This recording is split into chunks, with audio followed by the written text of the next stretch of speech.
Ya continuamos aquí en Panorama, gracias por seguir con nosotros. Llegamos al espacio de la entrevista y se encuentra con nosotros la diputada del Partido Verde Ecologista de México, Lupita Sánchez Centeno. Ella este día en la sesión del Congreso local presentó una iniciativa muy interesante que habla sobre cómo proteger más todavía a los pequeños guanajuatenses. Diputada, buenas noches, gracias por acompañarnos este día. Gracias, buenas noches.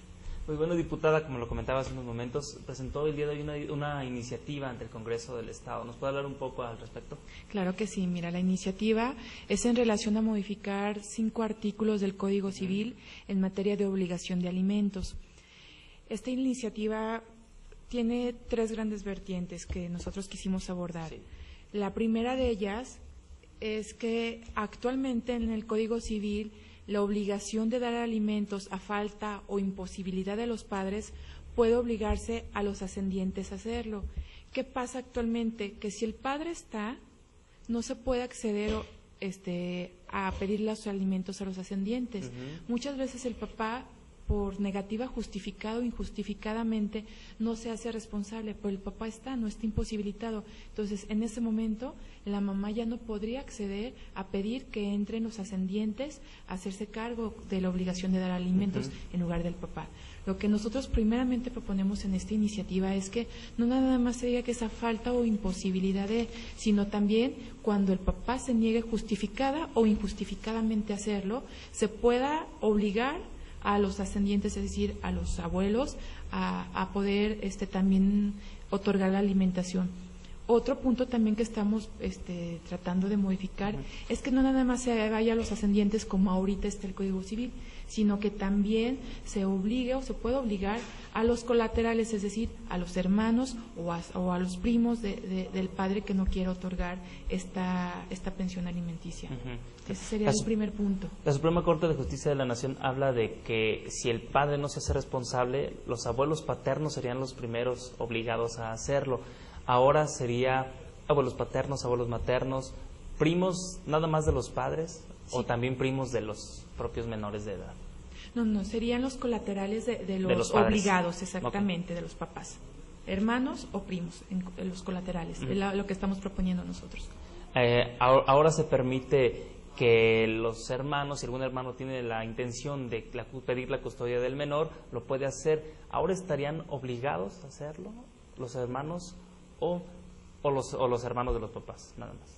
No, lo que estamos, la custodia es independiente. Aquí lo que estamos viendo es la obligación de proporcionar alimentos. Lo que estamos buscando es que ahora también los hermanos, de querer, muchas familias lo hacen actualmente, que no nada más la mamá en un momento dado que se queda al cargo de los hijos, muchas veces los hermanos o parientes, por consentimiento, porque así lo desean, apoyan a la mamá. Lo que estamos buscando es que ya sea una obligación también el que se pueda acudir a los hermanos o a los colaterales para acceder a esta pensión alimenticia. Ok. Sin hablar de la custodia se tendrá que tomar aparte. Ese es otro tema aparte. Aquí simplemente estos artículos del Código Civil van en función a la obligación de pensión alimenticia. Ok. Tenemos un segundo punto que sería cuando las mamás se quedan con el menor, se le da la pensión alimenticia, pero no se toma en cuenta el trabajo que ellas realizan. Esta iniciativa también aborda este tema. Sí, exactamente. Esta iniciativa también aborda ese tema en el aspecto que lo que pretendemos que al momento que el juez vaya a fijar la cantidad que le va a decir al papá o a la mamá que deba de pagar como pensión alimenticia, también el juez considere el trabajo doméstico no remunerado que hace la mamá que se queda al cuidado de los niños. Es decir, la mamá tiene que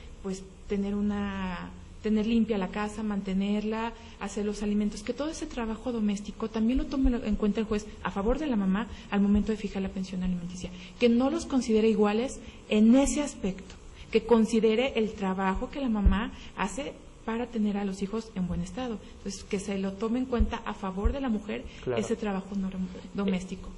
Digámoslo así, especie de salario hacia la mamá por ese trabajo de mamá, ¿cómo estaría tasado? ¿El juez determinaría el valor, el salario mínimo? Ahorita lo que proponemos es que se tome en cuenta. Ya no estamos proponiendo un parámetro, ya sería a discreción del juez. Claro. Pero lo que proponemos, lo que queremos es que el juez lo tome en cuenta al momento de fijar la pensión. Bien, diputada, entonces el juez determinaría la cantidad que tendría que aportar el padre. En otro punto, definitivamente que esta iniciativa debería también abordar algunas excepciones para que el padre no esté obligado a aportar esta ayuda alimentaria. ¿En qué partes, en qué puntos o cuáles serían esas excepciones cuando el padre no debería estar obligado a dar la aportación? Mira, hay un artículo en el Código Civil, específicamente me gustaría mencionarlo, el artículo 374, que nos habla de cuando se suspende la obligación de dar alimentos. En su fracción primera nos dice que cuando quien deba o quien esté obligado carezca de medios. Por ejemplo, ahorita lo que pasa es que si el papá dice no tengo trabajo, ahí ya carece de medios el papá económicamente. Lo que buscamos también en esta propuesta es que esa carencia de que nos habla este artículo solamente atienda condiciones o que imposibiliten al papá por cuestiones de edad o que tenga una imposibilidad física, mental, que impida realizar un trabajo. No nada más por el hecho de decir me quedé sin trabajo, sino que en verdad tenga una justificación para no tener un trabajo. Con esto que pretendemos, que no sea la salida rápida, el decir me quedé sin un trabajo, sino que se esté promoviendo la responsabilidad del papá de que busque la manera de conseguir otro trabajo porque físicamente lo puede hacer, no está imposibilitado. Entonces, eso es lo que también buscamos en la modificación a este artículo. En todos estos juicios, llamémoslo así, procesos, siempre el menor queda un poco indefenso porque son tardados. Ahora con el nuevo sistema de justicia familiar en materia de oralidad, debería ser un poco más rápido. ¿Cómo se ve afectado el pequeño durante todo este proceso en el que se define si el papá puede o no, cuánto tiene que dar el papá? ¿Cómo se ve afectado el menor? Mira, afortunadamente uno de los fines con los juicios orales es darle celeridad al desahogo de los juicios y precisamente dar de una manera pues más rápida las respuestas, porque pues sí, efectivamente los menores no se pueden quedar sin alimentos y efectivamente es hasta que concluya el juicio cuando él tiene derecho a. También por lo que nosotros queremos con esta iniciativa es precisamente que no nada más se quede en un castigo de la obligación del papá de que sí, o sea, juez te dice pues el papá no paga, lo castigo, pero la mamá se sigue sin quedar sin recibir el alimento. Entonces lo que queremos es que, bueno, si el papá no puede, que en verdad se le garantice al niño que va a recibir esos alimentos.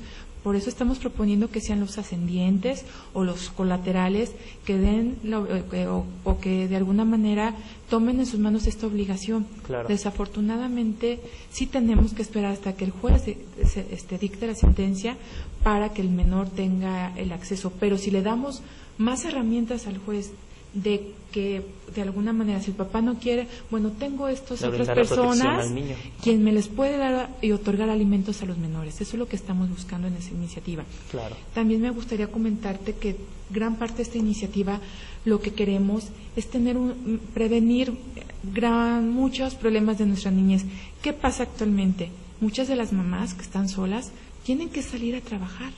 Tienen que salir a trabajar y lamentablemente dejan a los pequeños o con familiares o muchas veces solo, que es algo muy preocupante. Y está demostrado por estudios psicológicos, psiquiátricos, que gran parte de la formación de un menor está en la mamá. Entonces, los niños se ven muy vulnerados cuando los dejas al cuidado de otras personas, que muchas veces las mamás los que buscan es que esas personas pues los atiendan bien, pero no sabemos. Entonces, un pilar fundamental es que las mamás estén con los niños. Y creo que estas medidas pueden abonar mucho a esa prevención. ¿Por qué? Porque la mamá ya no va a estar sola. A lo mejor la mamá puede dedicarle más tiempo a sus hijos. Sí trabajar, pero tener un trabajo que no le implique salir todo el día. Aquí me gustaría comentar que actualmente en México, según datos del INEGI, hay 4.5 millones de mujeres que son el sostén de la familia, que son papá y mamá. ¿Qué pasa con ello? Que tienen que dejar a los chiquitos al cuidado de o familiares, o están todo el día en la guardería, o inclusive están solos. Y además, también sí me gustaría comentar al respecto que según datos de la Encuesta Nacional de Empleo y Seguridad Social, el 31.8% de las mamás que tienen que trabajar los dejan con familiares. el 28% los pueden llevar por el trabajo que ellas desempeñan, los pueden traer con ellas. El 4.8% los dejan en guarderías o en escuela y el 3.6% los dejan solos a los niños en casa. Claro. Esto es muy, muy peligroso. Entonces, claro, también lo que buscamos es de alguna manera darle a las mamás herramientas para que puedan estar con sus niños mayor tiempo, y con eso de alguna manera está al pendiente de la educación de los niños. En nuestro país muchos de los embarazos son a temprana edad. A veces las parejas de jóvenes son un poco inestables y el joven decide no darle el apoyo a la mamá. La mamá, por nuestra ideología del mexicano, a veces los papás también rechazan a la hija que quedó con el pequeño, y bueno, se empiezan a dar una serie de circunstancias desafortunadas, de tal manera que la joven queda con el pequeño, un trabajo no bien remunerado, no tiene familiares a quien encargarle, y se empiezan a dar una serie de condiciones desfavorables para el pequeño. El Estado, ¿cómo puede apoyar a las familias? Porque también lo menciona la iniciativa. Sí. Si los colaterales, los familiares no, el Estado tendría que apoyar. Sí, también en la iniciativa lo que buscamos es que si la mamá ya agotó las instancias de que el papá no puede o no quiere hacerse responsable, los ascendientes tampoco, los colaterales tampoco, entonces que pueda acudir a la protección del Estado. Pero ¿en qué sentido lo estamos manejando? No que el Estado dé una pensión, sino que el Estado garantice o le dé prioridad y de manera gratuita le dé acceso a los servicios del Estado en cuanto a educación, salud, en programas que el Estado tenga. Es decir, te pongo un ejemplo: si la mamá tiene que trabajar pero no tiene dinero para una guardería, o el trabajo en donde ella desempeña no está asegurada, no tiene acceso a una guardería, que el Estado a través de las instituciones le pueda o le garantice el acceso a una guardería. Del Estado, digamos. Exactamente, de alguna manera que el Estado los apoye en especie, por así decirlo, no en cantidad, en dinero, sino en especie, también de alguna manera otorgándole acceso a los servicios de salud. Sí, exactamente, también eso es lo que buscamos en esta iniciativa, que al agotarse todas las instancias, el Estado puede entrar para darle prioridad a los accesos de salud y educación en los programas institucionales que maneja el Estado. ¿Cuál es el camino que debe de llevar esta iniciativa hasta el día en que se apruebe? Ahorita en pleno se presentó la iniciativa. El proceso legislativo que sigue es que se turna para su análisis, estudio y discusión a la Comisión de Justicia. Después, en la Comisión de Justicia ya dictaminaremos, porque soy integrante de la Comisión de Justicia, la viabilidad o no de esta propuesta. Se emite un dictamen y ese dictamen pasa a pleno para su votación por los 36 diputados. Ese es el proceso legislativo que habrá que seguir esta iniciativa. De acuerdo, pues diputada Lupita Sánchez Centeno, le agradecemos mucho la presencia de usted en este día. Le esperamos próximamente para que nos dé seguimiento sobre este tema tan importante. Muchas gracias. Gracias. Amigos de Panorama, vamos a una pausa comercial. Les recuerdo mbtelevisión.com.mx es nuestro portal de internet. Vamos a los mensajes y enseguida continuamos. Le tenemos más noticias.